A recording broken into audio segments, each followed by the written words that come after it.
Podcast Network Asia.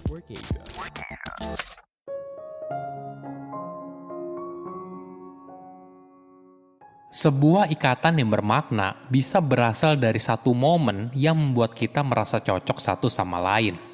Halo semuanya, nama saya Michael. Selamat datang di podcast saya, Sikutu Buku. Kali ini saya akan bahas buku Klik karya Ori Brafman. Sebelum kita mulai, buat kalian yang mau support podcast ini agar terus berkarya, caranya gampang banget. Kalian cukup klik follow. Dukungan kalian membantu banget supaya kita bisa rutin posting dan bersama-sama belajar di podcast ini. Buku ini membahas apa yang membuat seseorang merasa terhubung dengan orang lain, pekerjaan, dan di setiap hal yang dilakukan. Kamu pasti merasakan hal ini. Kamu bertemu orang baru di sebuah pesta atau di kantor, lalu kamu langsung merasa kecocokan dengan orang tersebut. Kecocokan di sini bukan hanya berarti romansa, tapi juga dalam hal pertemanan, menciptakan hal besar bersama-sama, dan sebagainya. Menariknya, perasaan klik ini bisa membuat seseorang merasa lebih bahagia dan produktif. Pertanyaannya, apakah ada cara untuk menciptakan momen tersebut? Penulis akan membahas berbagai tips yang bisa kita praktekkan untuk membangun hubungan dengan orang lain. Saya merangkumnya menjadi 3 hal penting dari buku ini. Pertama, apa itu klik moment? Coba bayangkan kejadian ini. 2 orang asing kebetulan bertemu di suatu tempat, mungkin di transportasi umum selama perjalanan panjang. Salah satu dari mereka memperhatikan yang lain sedang membaca buku oleh penulis favorit mereka, dan tidak bisa menahan diri untuk menyapa orang tersebut. Seketika, pasangan itu tertarik satu sama lain, dan ketika mereka mulai mengobrol tentang banyak hal, masing-masing mulai merasa seolah-olah mereka telah mengenal satu sama lain sepanjang hidupnya. Ini yang disebut sebagai klik moment, dan merupakan salah satu pengalaman paling menyenangkan yang kamu alami. Mungkin kamu menganggap ini sebagai cerita di sinetron atau novel. Faktanya, kamu mungkin pernah mengalami hal ini. Kamu masuk ke lingkungan baru, entah ke lingkaran pertemanan baru, sebuah acara sosial, atau kantor baru, tiba-tiba saja kamu bertemu seorang yang punya kesamaan dengan diri kamu. Kalian lalu ngobrol panjang seperti teman lama. Kenapa momen tersebut begitu menyenangkan? Hal ini disebabkan karena kita mengalami semacam euforia. Dalam sebuah eksperimen, Alisyara berusaha memindai otak para responden yang mengalami klik moment secara romansa dan membuat mereka jatuh cinta satu sama lain. Hasilnya, area otak yang berkaitan dengan pengalaman menyenangkan menjadi sangat aktif. Alasan lainnya, kita menganggap klik moment sebagai suatu momen yang ajaib, langka, dan misterius. Ketika seorang psikolog meminta sekelompok orang yang berbeda untuk mengingat pengalaman yang hampir ajaib, dari semua peristiwa kehidupan mereka yang sangat berbeda, kebanyakan orang menyebutkan momen ketika mereka mengalami hubungan instan dengan seseorang atau dengan kata lain klik moment. Sebagai contoh, misalnya seorang wanita menggambarkan bagaimana dia dan orang asing saling bertatapan dan langsung merasakan keintiman. Dalam waktu singkat, mereka lalu menjadi pasangan. Ada penemuan yang menarik. Apa hal penting yang mengarah pada pernikahan yang bahagia?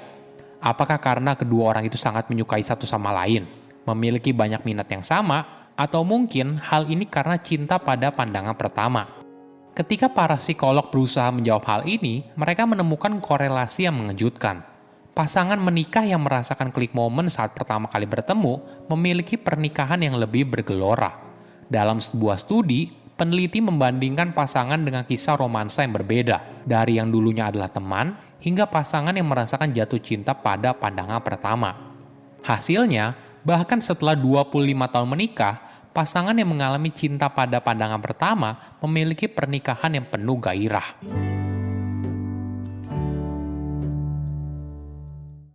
Kedua, pentingnya klik moment.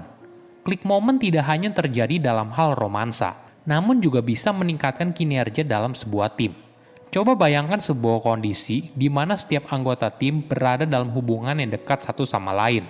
Mereka pastinya akan lebih mudah berkomunikasi kan?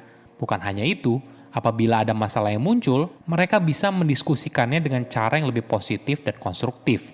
Menariknya lagi, tim tersebut juga memiliki ketahanan yang lebih baik dalam masa-masa yang sulit dan saling mendukung satu sama lain. Apakah kamu penasaran? Kenapa ada orang yang sepertinya gampang banget punya teman? Misalnya dia datang ke sebuah lingkungan baru, tidak lama kemudian, dia lalu bisa asik ngobrol dengan orang baru. Kamu mungkin penasaran apa yang membuat orang tersebut begitu menarik.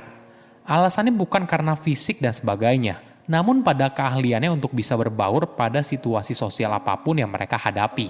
Orang tersebut cenderung lebih memperhatikan isyarat sosial dan bertindak yang tepat. Mereka berupaya untuk menyenangkan orang lain. Misalnya, ketika lawan bicara terlihat sudah mulai bosan, maka orang tersebut akan berusaha untuk mengganti topik percakapan agar lawan bicaranya tetap tertarik untuk berbicara. Kepekaan mereka terhadap orang lain membuat orang tersebut berusaha memahami lawan bicaranya dengan memperhatikan bahasa tubuhnya. Ibarat seperti bunglon, mereka berusaha membuat orang lain merasa nyaman di dekat mereka.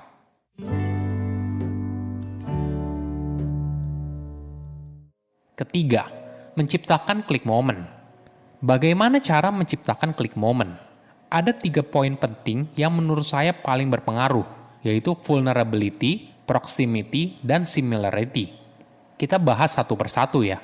Pertama, vulnerability artinya menjadi rentan atau terbuka dengan orang lain. Ketika kamu mulai terbuka dengan orang lain, maka kondisi ini akan membantu orang lain untuk mempercayai kamu. Tidak semua orang bisa terbuka dan bercerita tentang dirinya sendiri. Itulah yang membuat gestur ini terlihat begitu tulus dan bisa menjadi poin awal untuk menciptakan klik momen. Sebagai contoh, seorang negosiator bernama Greg Sensier menggunakan metode ini dalam pekerjaannya. Daripada berusaha mendekati penyandra dengan kekerasan atau intimidasi, Greg berusaha untuk membuka dirinya. Dia akan berusaha berbicara dengan si penyandra selama 5 hingga 10 jam untuk membangun hubungan emosional dengan mereka. Ketika penyandra akhirnya mulai terbuka juga dan bercerita tentang soal dirinya, misalnya bagaimana dia kehilangan ibunya dan sebagainya, Greg menggunakan kesempatan ini sebagai peluang.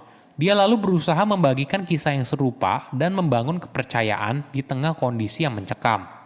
Selain vulnerability, ternyata proximity mampu membantu menciptakan klik momen. Ketika seorang berada di dekat orang lain, maka mereka cenderung secara emosional juga mengalami kedekatan. Ada sebuah penelitian yang menarik. Para taruna di Akademi Kepolisian duduk di kursi dalam urutan abjad. Ketika mereka diminta untuk menyebutkan siapa nama orang di ruangan tersebut yang menjalin hubungan dekat dengan mereka, 9 dari 10 taruna menyebutkan nama orang yang duduk di sebelahnya. Kenapa hal ini terjadi? Sederhananya, berada dekat dengan seseorang menciptakan kesempatan untuk melakukan komunikasi dan pada akhirnya komunikasi itu mengarah pada sebuah ikatan. Semakin dekat kamu dengan seseorang, maka semakin banyak peluang untuk memulai percakapan. Dan dengan setiap percakapan yang kalian lakukan, kalian belajar sesuatu satu sama lain. Terakhir adalah similarity. Semakin banyak kecocokan yang kalian miliki, maka kalian akan semakin terhubung satu sama lain. Sebagai contoh, dalam sebuah studi di mana hanya kesamaan nama antara para responden dan peneliti, menghasilkan hampir 2 kali lipat kontribusi amal, walaupun kesamaan ini tidak pernah diangkat sebelumnya. Namun secara tidak sadar, para responden menanggapi permintaan sumbangan dari orang asing yang memiliki kesamaan dengan mereka, yaitu nama depan yang sama. Ketika kita merasakan hubungan yang tiba-tiba, dalam, dan bermakna dengan orang lain, maka hal ini akan menciptakan ikatan yang luar biasa.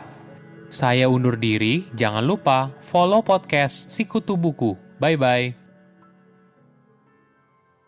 Pandangan dan opini yang disampaikan oleh kreator podcast, host, dan tamu tidak mencerminkan kebijakan resmi dan bagian dari Podcast Network Asia. Setiap konten yang disampaikan mereka di dalam podcast adalah opini mereka sendiri dan tidak bermaksud untuk merugikan agama, grup etnik, perkumpulan, organisasi, perusahaan, perorangan, atau siapapun dan apapun.